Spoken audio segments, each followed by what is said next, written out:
नमस्कार, शाम के 4 बजने वाले हैं। वक्त हो गया है फास्ट एंड फैक्ट्स का। फास्ट एंड फैक्ट्स में आपको दिखाएंगे दिन की हर बड़ी खबर पूरी रिसर्च के साथ। मैं हूं अदिति अवस्थी और मेरे साथ है विद्यानाथ झा। तो दिल्ली के कई इलाकों में जोरदार बारिश हो रही है। आसमान में काले बादल छाए और उसके बाद बादल जमकर बरस रहे हैं। आप तस्वीरों में देख सकते हैं कि काले घने बादल किस तरीके से दिल्ली के आसमान और दिल्ली के आसपास के इलाकों के आसमान पर छाए, जिसकी वजह से लोगों को दिन में ही सड़क पर अपनी गाड़ियों की हेडलाइट्स जलानी पड़ गई। नज़ारा ऐसा हो गया जैसे दिन में रात हो गई। ये तस्वीर देखिए, दिन में रात की ये तस्वीर है और ये काले बादल जब दिल्ली के ऊपर और दिल्ली के आसपास के इलाकों के ऊपर आसमान में छाए तो तस्वीर बदल गई। दिन के उजाले में रात हो गई और इसके बाद बारिश भी हुई।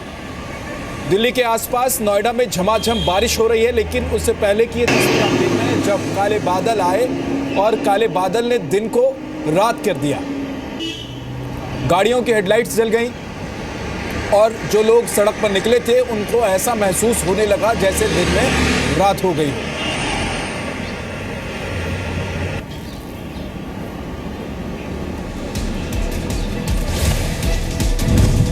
दिल्ली से सटे गुरुग्राम में बीती रात से लगे जाम से लोगों को निजात मिलनी शुरू हो गई है। थोड़ी देर में जाम पूरी तरह खत्म होने के आसार हैं। गुरुवार देर शाम हुई बारिश के बाद गुरुग्राम के कई इलाकों में पानी भरने की वजह से करीब 25 किलोमीटर लंबा जाम लग गया। हजारों गाड़ियां रात भर जाम में फंसी रहीं। जाम में फंसी एम्बुलेंस को निकालने के लिए सड़क पर बने डिवाइडर को तोड़ा गया। दिल्ली से सटे गुरुग्राम में कल शाम से ही भयंकर जाम है, लेकिन अब सिचुएशन जो है वो थोड़ी सी सामान्य होती दिख रही है। हम इस वक्त राजीव चौक पर खड़े हैं। जो जाम है अब सिर्फ यही तक का रह गया। इसके पीछे जो है वो स्थिति जो है सामान्य हो चुकी है। गुरुग्राम के पुलिस कमिश्नर को जाम का जायजा लेने के लिए साइकिल की सवारी करनी पड़ी। उसके बारे में मैं हरियाणा के मुख्यमंत्री श्री मनोहर जी लाल खट्टर जी से बात किया और उन्होंने एक उच्च स्तरीय समीक्षा बैठक लिया। उसको क्लियर करने के लिए पूरा प्रयास कर रहे हैं। जो हमारा तत्काल जो हमारी प्राथमिकता है वो ये है कि किस तरीके से NH8 पे और अन्य प्रमुख मार्गों पर ट्रैफिक को दोबारा से चालू किया जाए। हमने फैसला लिया है कि जो रोड का मीडियन हटा करके और रॉन्ग साइड ट्रैफिक जो है चलवा करके एक बार जाम खुलवाया जाएगा। जाम में फंसे लोगों को गाड़ियों का डीजल पेट्रोल खत्म होने की वजह से भारी परेशानी का सामना करना पड़ा। कई इलाकों में पानी की एक बोतल के लिए 50 रुपए तक वसूले जाने की शिकायतें मिली हैं। गुरुग्राम में जाम और बारिश को देखते हुए प्रशासन ने 2 दिन तक स्कूलों में छुट्टी घोषित की है। पुलिस ने बहुत जरूरी नहीं होने पर लोगों से गुरुग्राम नहीं आने की अपील की है। गुरुग्राम के लोगों को NH8 पर हीरो होंडा चौक, राजीव चौक जैसे रास्तों पर जाने से बचने की सलाह दी गई है। दिल्ली से जयपुर रेवाड़ी जाने वाले लोगों को फिलहाल NH8 का इस्तेमाल नहीं करने की सलाह दी गई है। दिल्ली से गुरुग्राम जाने के लिए फरीदाबाद के रास्ते या फिर मेट्रो और ट्रेन का इस्तेमाल करने की अपील की गई है। गुरुग्राम जाने से पहले ट्रैफिक की ताजा जानकारी के लिए मोबाइल एप्लीकेशंस का इस्तेमाल किया जा सकता है।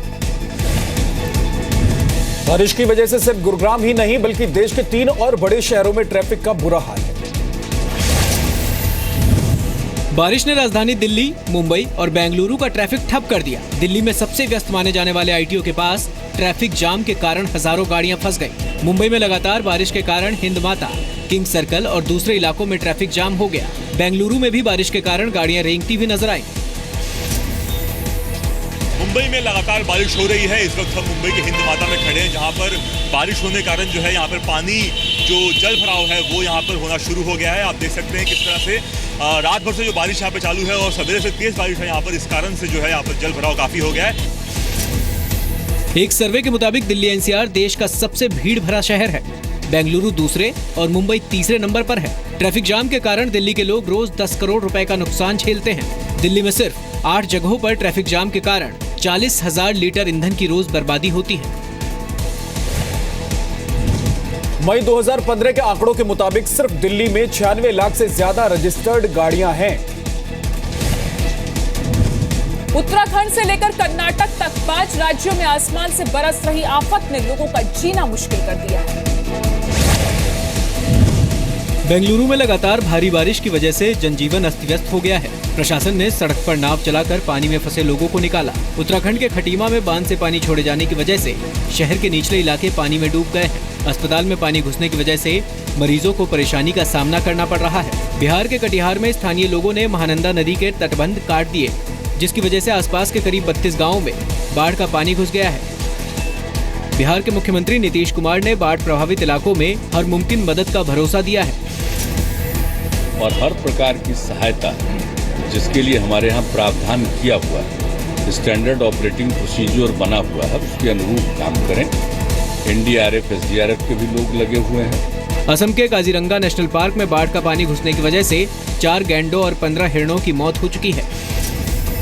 बिहार के 10 जिलों में 18 लाख से ज्यादा लोग बाढ़ से प्रभावित हुए हैं। बिहार में बाढ़ से मरने वालों की तादाद 22 हो गई है। करीब 4 लाख लोगों ने सुरक्षित जगहों पर शरण ली है। असम में बाढ़ की वजह से 21 लोगों की मौत हो चुकी है। 18 जिलों में 20 लाख से ज्यादा लोग बाढ़ से प्रभावित हैं। नेपाल के तराई वाले इलाके में हो रही भारी बारिश ने बिहार में बाढ़ के हालात को और खराब कर दिया है। पुणे में एक निर्माणाधीन इमारत गिरने से 9 लोगों की मौत हो गई, जबकि 10 से ज्यादा लोग घायल। पुणे के पालेवाड़ी इलाके में मजदूर 14वीं मंजिल पर काम पर लगे थे, तभी इमारत का एक हिस्सा गिर गया। इसकी वजह से कई मजदूर नीचे गिर गए। सुरक्षा के इंतजाम नहीं होने की वजह से इतना बड़ा हादसा हुआ। बिल्डर पर नियमों के खिलाफ कंस्ट्रक्शन का भी आरोप है।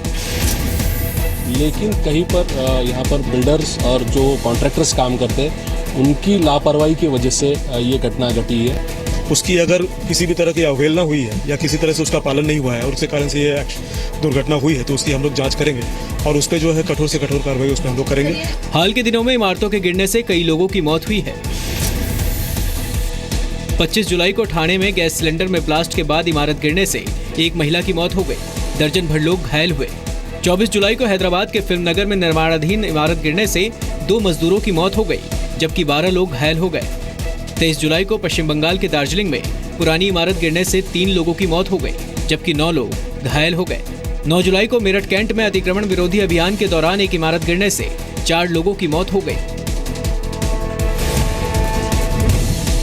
नेशनल क्राइम रिकॉर्ड ब्यूरो के मुताबिक हर रोज इमारत या कोई और स्ट्रक्चर गिरने की औसतन 7 घटनाएं होती हैं।